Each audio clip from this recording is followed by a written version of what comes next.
Guys, either you are happy, unhappy, successful, unsuccessful, satisfied, unsatisfied. There is a reason whatever you are being today.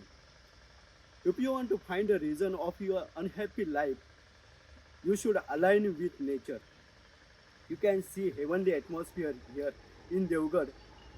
You can experience here and bring out a reason of your happy life.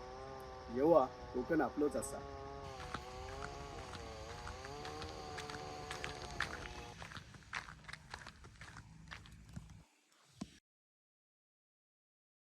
गेली 2 वर्ष महागाईचा मोठा भडका तर उडलाच आहे, पण आता व्यावसायिक गॅस दर 350 रुपयांनी वाढला तर घरगुती गॅस 50 रुपयांनी वाढल्यानं हॉटेल व्यावसायिक सामान्य माणूस आता चिंतेत पडलेत. घरगुती गॅसचे दर 1067 होते ते आता 1117 रुपये झालेत, तर कमर्शियल दर 1797 वरनं 2150 झाला आहे.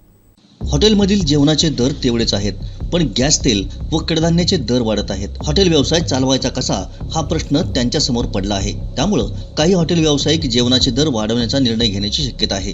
गेली 2 ते 3 वर्ष सतत होणाऱ्या महागाईमुळं जनसामान्यांचं कंबरडं मोडलंय. गॅस, तेल, कडधान्य व पेट्रोलच्या दरवाढीमुळं रोजच्या पगारावर आपले घर चालवणाऱ्या कामगार वर्गाला तर एक वेळचे जेवण करून समाधान मानावे लागत आहे. त्यामुळं हॉटेल व्यावसायिक, व्यापारी व सर्वसामान्य नागरिक हेच काय ते अच्छे दिन असे देखील प्रश्न विचारू लागलेत. सध्या वाढत्या महागाईने सर्वसामान्यांचे कंबरडे मोडले आहेच. मागील 2 वर्ष मोठ्या प्रमाणात पेट्रोल, डिझेल, तेल आणि गॅसचे दर वाढले आहेत आणि कालच गॅसचे दर हे कमर्शियल गॅसचे दर 350 रुपयांनी वाढले आहेत, तर घरगुती गॅसचे दर 50 रुपयांनी वाढले आहेत. त्यामुळे सर्वसामान्यांचे बजेट कोलमडलं आहे. जे हॉटेल व्यावसायिक आहेत तर त्यांचं तर अक्षरशः बजेट कोलमडलं आहे आणि ते सांगतात की आम्ही व्यवसाय करायचा कसा, अशा परीचे प्रश्न विचारत आहेत.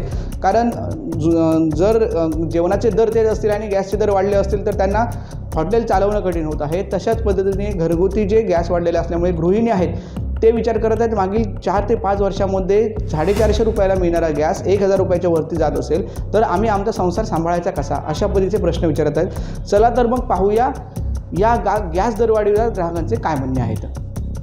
गॅस आता सगळ्या वस्तू वाढवण्यातच चालले आहेत. गॅस आता हळूहळू आता 1100 1150 झाले, उद्या पुढे हळूहळू 1200-1500 रुपयाने होणार.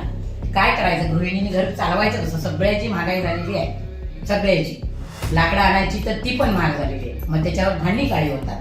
मग कामाला जाणाऱ्यांना, बाहेर कामाला जाणाऱ्या स्त्रियांनी करायचं तरी काय? कसं घर चालवायचं गृहिणीने? नमस्कार, मी एक रस्त्यावरचा फेरीवाला आहे आणि खाद्यपदार्थ विक्रेता आहे. आणि खाद्यपदार्थ तयार करण्यात जो मुख्य घटक आहे तो म्हणजे सिलेंडर. आणि त्याचेच दर जर इतके वाढायला लागले तर आमच्यासारख्यानं कसा व्यवसाय करायचा? आणि मी माझ्या लहानपणीपासून एक शब्द ऐकत आलो, रस्ते का माल सस्ते में. मग आम्ही रस्ता का माल सस्ते में कसा देणार? त्याच्या पलीकडे आणि काय सांगायचं? मी ज्यावेळेला कमर्शियल गॅस कनेक्शन चालू केलं 3 वर्ष झाली, त्यावेळेला 700 रुपये काहीतरी टाकी होती किंवा 900 रुपये. तर मी सरासरी ती टाकी 1700 रुपये होऊस्तोपर्यंत घेऊ शकलो. आता मी ती टाकी घेऊ शकत नाही. मी कसा व्यवसाय करणार? सरकारला जरा मला सांगू इच्छितो की हे जे सरकारने पाऊल उचललं आहे ते व्यावसायिकांचं कंबरडं मोडण्यासारखंच आहे. कारण ग्राहकांना आम्ही दर वाढवले तर ग्राहकांना ते परवडणार नाही आणि आम्हाला सरकारने वाढवलेले दर परवडत नाही. तर सरकारने या गोष्टीचा ना गांभीर्याने विचार करायला पाहिजे. कारण बिझनेस चालले तर मग सरकारला रेव्हेन्यू मिळू शकतो. तर सरकारने याचा आमच्या दृष्टिकोनातून पण विचार करावा आणि घरगुती जे दर वाढले त्याच्या बाबतीत पण विचार करावा. आणि हा जो दरवाढीचा प्रस्ताव आहे तो मागे घ्यावा असं मी व्यावसायिक म्हणून सरकारला विनंती करतोय. नमस्कार, मी देवेंद्र चिंदरकर, कणकवली इथे आमचं हॉटेल व्यावसायिक मी आहे. कालन हॉटेल म्हणून नावाने हॉटेल आहे म्हणजे कणकवली. तर आज जो काय कमर्शियल सिलेंडरचा जो रेट झाला तो म्हणजे एकदम हायकच झाला. त्याच्यात म्हणजे 350 रुपयाचा काहीतरी फरक आहे. 1700 डायरेक्ट 2150 झाला. पण एवढा सिलेंडर रेट आमचा जरी वाढलेला जरी असला एवढा डिफरंट, की आम्ही थाळीचे रेट्स किंवा जेवणाचे रेट्स हे नेहमी आहे तसेच ठेवतो. उलट सीझननुसार कमी जास्त जर ऑफ सीझन असेल तर आम्ही कमी करतो. कटिंग झालं आहे म्हणजे आम्हाला खूप एक त्रास होतो. म्हणजे एवढ्या ह्याच्यामध्ये कॉस्टिंग काढायला, मार्जिन काढायला. शेवटी आमचा पण प्रपंच असतो, आमचा पण कुटुंब असतं, आम्हाला एकदम कामगारांचं पेमेंट द्यायचं असतं, परत भाडं असतं, लाईट बिल असतं, या सगळ्यातून पैसे जर काढायला गेले तर खूप मार्जिन कमी होऊन जाते.